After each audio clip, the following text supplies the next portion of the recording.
5 నిమిషాలు చాలు. పులిహోర చేయడం చాలా ఈజీగా ఇలా పొడి చేసుకొని పెట్టామంటే 5 నిమిషాల్లో బాక్స్ రెడీ అయిపోతుంది. చాలా ఈజీగా చేసుకోవచ్చు.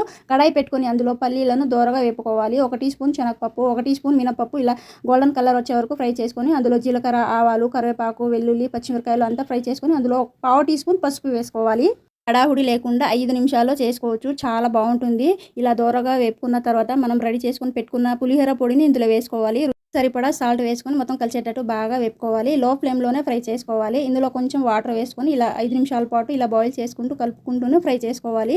మనం ఉడికించుకొని పెట్టుకున్న అన్నంని ఇందులో వేసుకుంటూ మొత్తం కలిసేటట్టు బాగా కలుపుకోవాలి. చూడండి ఈ విధంగా కలుపుకొని ఒక 5 నిమిషాల పాటు మూత పెట్టేసి లో ఫ్లేమ్‌లోనే కుక్ చేసుకున్న తర్వాత 5 నిమిషాల తర్వాత ఈ విధంగా కలిపేసి అయితే రెడీ అయిపోయింది. చాలా బాగుంది. ఒక 5 నిమిషాల తర్వాత ఇలా కలుపుకొని స్టవ్ ఆఫ్ చేసి దించడమే. చల్లారిన తర్వాత పిల్లలకి స్కూల్ బాక్స్‌కి ఇలా వేయండి. చాలా ఇష్టంగా తింటారు. చాలా బాగుంటది. ఆ రోజు మా ఇంట్లో అయితే పులిహోర చేశాను. మరి మీ ఇంట్లో ఏం చేశారో కామెంట్ చేయండి.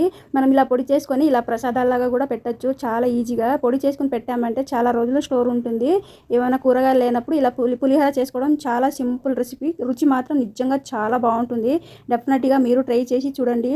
మీకు నచ్చినట్లయితే లైక్, షేర్, సబ్స్క్రైబ్ చేయడం మాత్రం అస్సలు మర్చిపోవద్దు. ప్లీజ్ సపోర్ట్ చేయండి ఫ్రెండ్స్. Bye bye.